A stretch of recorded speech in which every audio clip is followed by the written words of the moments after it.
I am Elizabeth Harrison. I was doing a final check of my appearance in the mirror. Today is a special day for me. My son Jason has purchased a new home, and I've been invited to the housewarming party. Beth, it's all right. Today is Jason's day, I remind myself. But I can't shake off the anxiety lingering in my heart. The phone call I received from Jason last week is bothering me. Mom, you must come to the housewarming party. I have something important to tell you. There was a hesitation in his voice at that time. I want to think it's just my imagination, but my maternal instinct tells me something is off. My husband Robert said, "I'll go ahead and help with the preparations," and left early in the morning.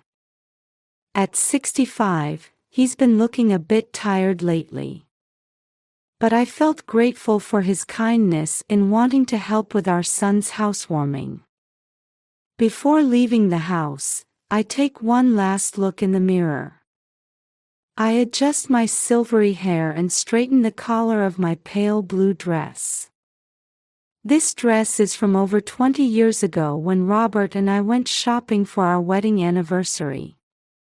Fond memories well up, making me smile involuntarily. While driving, I reflected on my son's growth. The day Jason was born, the day he took his first steps, the day he entered college. And now, he's grown into a fine adult with his own home. I feel a little sadness at how quickly time has passed. After about 30 minutes of driving, Jason's new house came into view. It's a cozy single-family home in a leafy suburb. The front yard is blooming with colorful flowers, and a sign saying, "Welcome to our new home," hangs on the front door. As I park the car and get out, I can hear lively voices from inside the house. Taking a deep breath, I ring the doorbell, and Jason's wife Carol greets me. "Oh, Beth. You've come." Carol's voice sounds somewhat cold. Usually, she would greet me more warmly.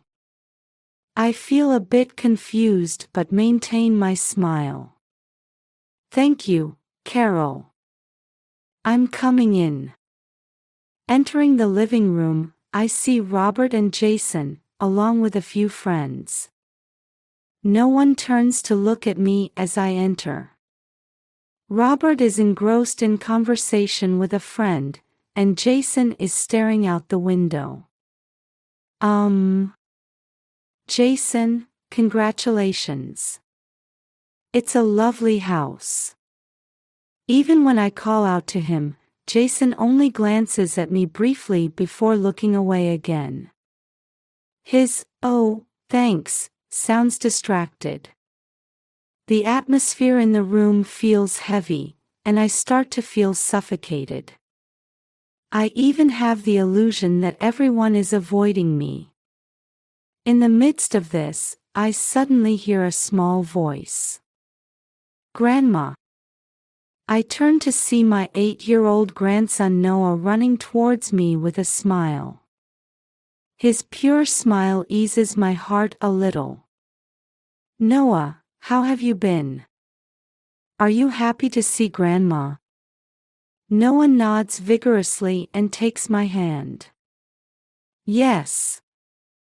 I want to play with Grandma." Noah's warm attitude softens the cold atmosphere in the room a bit. But the rest of the family remains unchanged. Robert glanced in my direction but quickly returned to his conversation with his friend. Unable to hide my confusion, I stand quietly in a corner of the living room, observing this strange situation. The feeling that I'm missing something important grows larger and larger in my mind. As I stand rooted in the corner of the living room, I notice Noah looking around the room restlessly beside me. I realize his small hand is tightly gripping the edge of my skirt. "Noah, what's wrong?" I ask gently. He looks up at me with big eyes and whispers in a small voice. "Grandma, let's go outside for a bit." Noah's voice lacks its usual brightness. I feel a bit anxious, but decide to grant my grandson's wish. "All right, let's go get some fresh air." We quietly slip out of the living room and head towards the garden without anyone noticing. The air outside feels refreshing, in stark contrast to the heavy atmosphere indoors. Once in the garden, Noah looks around, checking his surroundings.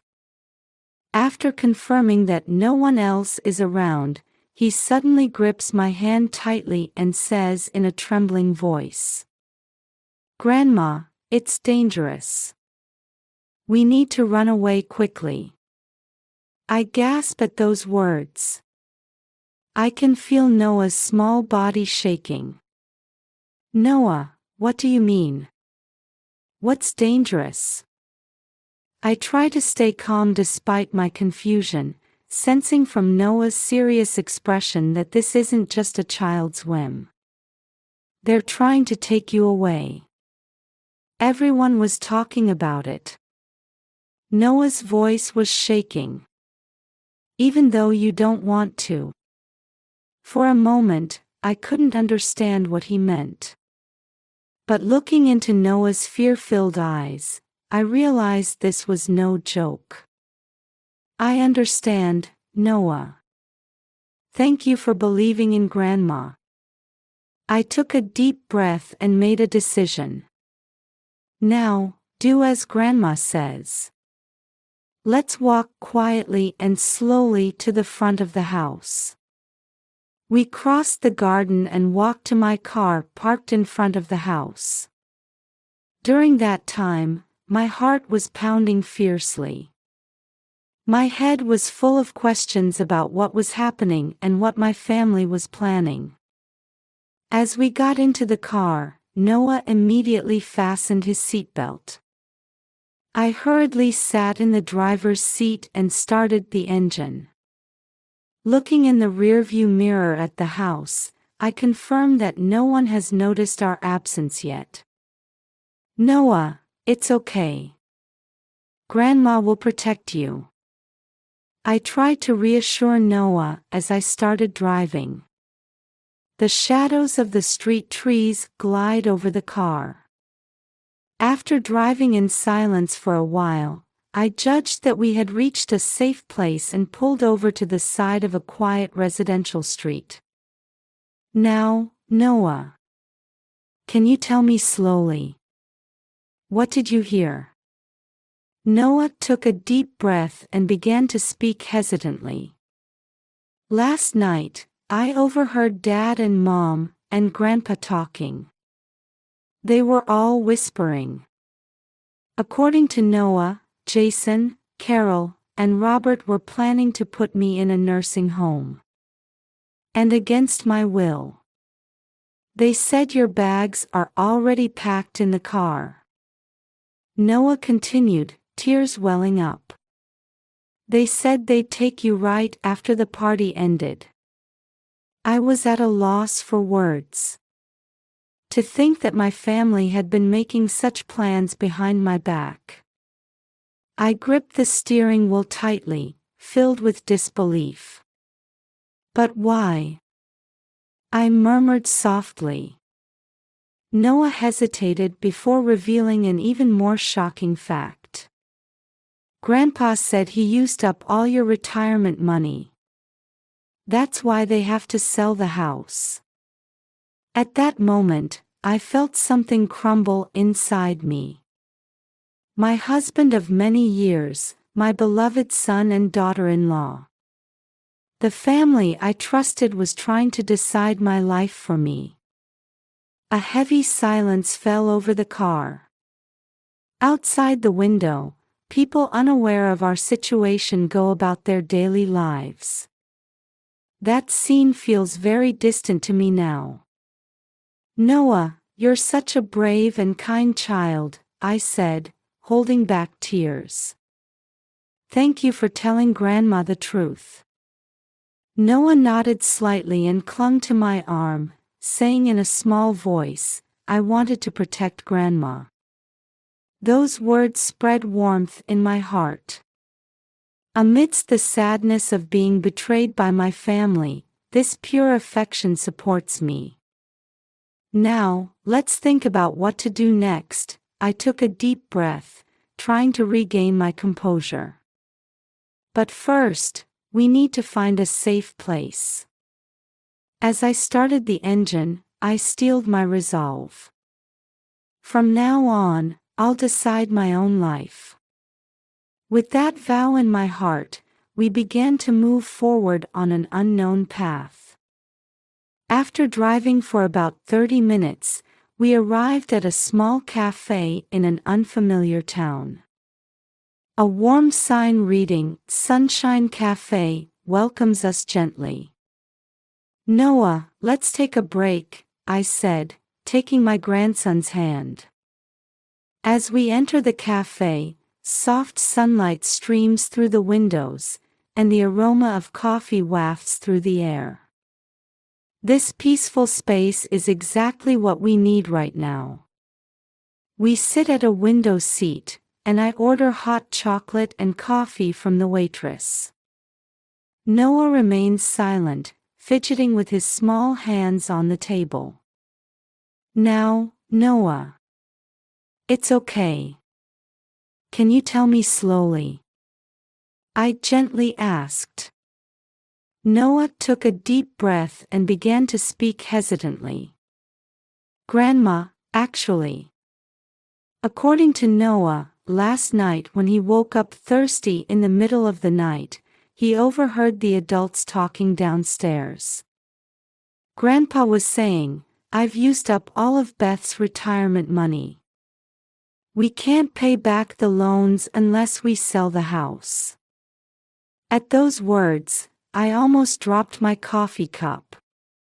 Robert, used my retirement money? Noah nodded slightly and continued. Dad was angry. He said, how could you do such a thing? But Grandpa said, it was just an investment failure. Events from the past raced through my mind like a flashback. Robert suddenly buying an expensive car, frequent overseas trips. At the time, I was happy thinking his work was going well. But were all of these funded by my retirement money? So, Dad and Mom. Noah continues, choosing his words carefully. They said if they put Grandma in a nursing home, they could sell the house and make money. At that moment, I felt something freeze inside me. Even my beloved son and daughter-in-law were involved in this plan. But why? I asked in a trembling voice. Noah answered with a bit of hesitation. Dad was saying, the loan repayments are getting tough. We might lose the house at this rate. Suddenly, events from the past few months became vivid. Jason frequently mentioning financial worries, Carol not going shopping as often as before. It all connected. I see. I let out a deep sigh. Everyone was struggling with money. Noah nods silently. In those small eyes, I could see the earnestness of trying to understand the complexities of the adult world. I quietly closed my eyes, reflecting on my life so far. Married for nearly 40 years, I trusted and supported Robert. I raised Jason, rejoiced in his growth, and wholeheartedly celebrated the birth of my grandson Noah. To think that such a family was trying to decide my life arbitrarily. Grandma, don't cry. Noah's small hand touches my cheek. I realized tears were streaming down my face. It's okay, Noah, I force a smile. Grandma's just a bit shocked. However, along with sadness, a quiet anger was also welling up. The pain of years of trust betrayed, and the humiliation of almost having my life decided by others. These emotions are swirling inside me. Noah, you're truly a brave and kind child. I squeezed my grandson's hand. Thank you for telling Grandma the truth. Noah nodded slightly and said in a small voice, I wanted to protect Grandma. Those words spread warmth in my heart. Amidst the sadness of being betrayed by my family, this pure affection supports me. Now, let's think about what to do next. I took a deep breath, trying to regain my composure. But first, we need to find a safe place. Through the cafe window, I could see the sun starting to set. Before the new morning comes, we must take action. Noah, will you come with Grandma? I asked, and Noah answered without hesitation, yes. At that moment, I made my decision. From now on, I'll decide my own life. With that vow in my heart, we prepared to start on an unknown path. Noah and I decided to stay at a nearby hotel for the night after leaving the cafe. As we entered the room, reality hit me all at once, and I let out a deep sigh. Noah, you'll have to go home tomorrow morning, I said, and Noah's face looked anxious. But, Grandma. It's okay. Grandma is strong, I smiled at him. Noah, can you watch everyone at home? You're Grandma's important spy. Noah nodded, looking a bit relieved. The next morning, after dropping Noah off at home, I headed to a local law office. Lawyer Jane Wilson listened to my story seriously. Beth, your rights are protected by law, Jane said. We'll need to investigate the misuse of your retirement funds in detail. Jane's words gave me a glimmer of hope. But the house is in Robert's name, I voiced my concern. It could be considered joint property. It was acquired during the marriage, Jane gave me a reassuring smile. While proceeding with legal measures, I needed to secure a place to live for the time being. Jane introduced me to a local social worker. Social worker Martha greeted me with a warm smile. Beth, you're in a difficult situation. But let's find a solution together. With Martha's help, I was introduced to a short-term stay facility for seniors in the area. Here, you can think calmly about your next move, Martha said. When I arrived at the facility, I had an unexpected reunion. Eleanor, my former neighbor, was volunteering there. Oh my, Beth. It's been a while, Eleanor's face showed surprise. When I explained the situation, she deeply sympathized. You've been through a lot. But while you're here, I'll support you, Eleanor's words warmed my heart. That night, lying on the bed in the small room, I was thinking about future plans. Suddenly, my cell phone rang. It was from Noah. Grandma, are you okay? He asked in a small voice. Yes, I'm fine. Did you hear anything, Noah? Yes. Dad and Mom were fighting. Grandpa was angry too. Noah's words made me feel that cracks were forming within the family. But that's not important to me right now. Noah, don't worry about Grandma. Don't trouble your parents, okay? After hanging up, I fell into deep thought. A confrontation with the family is unavoidable. But anger and resentment alone won't solve anything. I must approach this calmly and with a firm attitude. From the next day, I started to create a rhythm for my new life.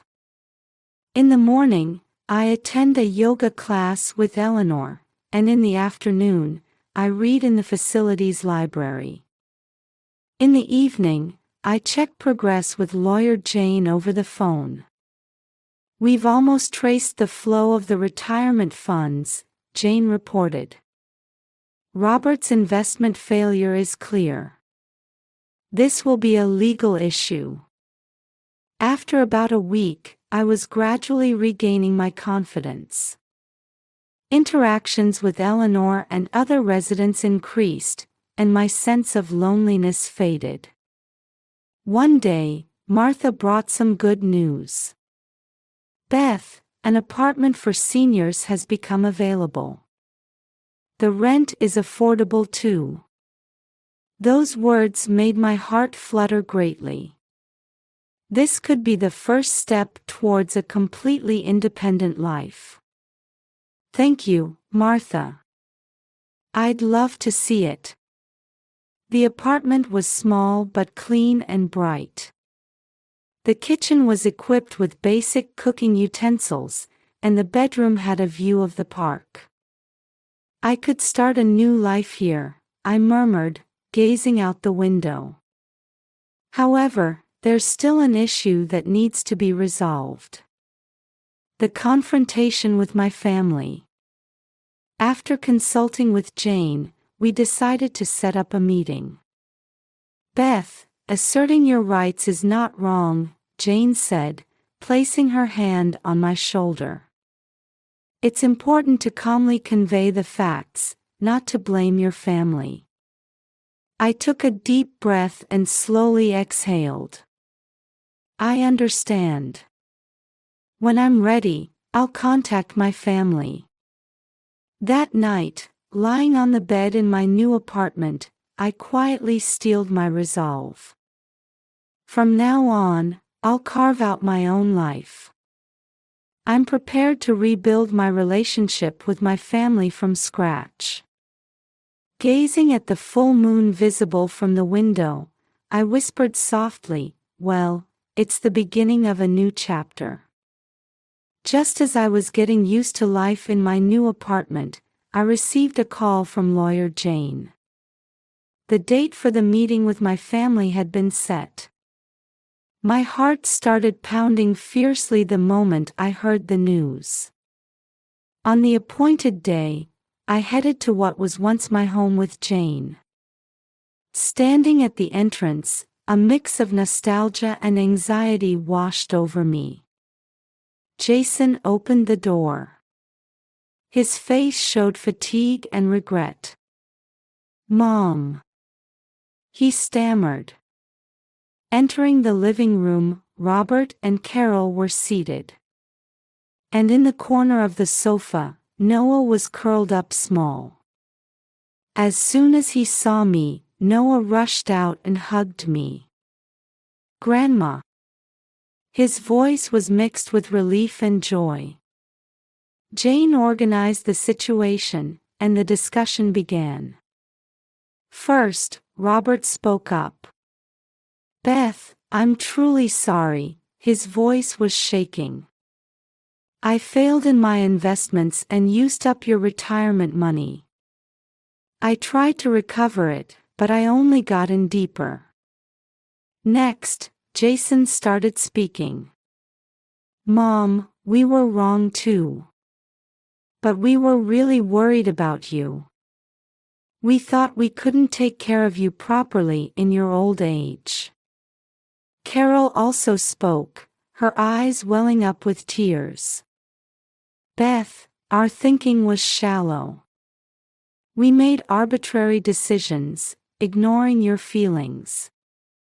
As I listened to their words, various emotions swirled inside me. Anger, sadness, and even a little sympathy. Taking a deep breath, I began to speak quietly. Everyone, please listen.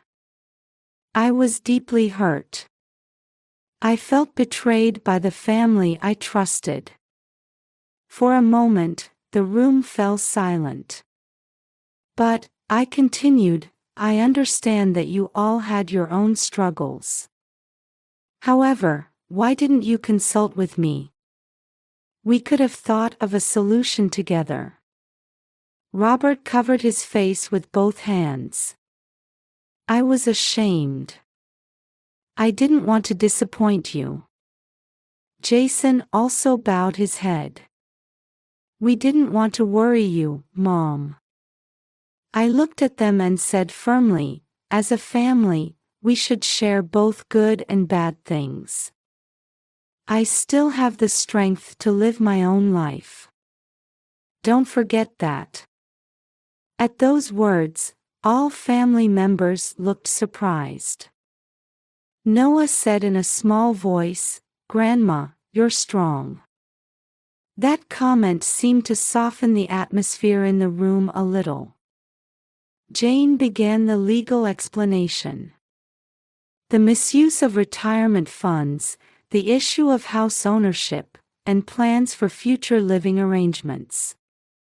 The family listened intently. After the explanation, Robert said with determination, Beth, I'll repay the full amount.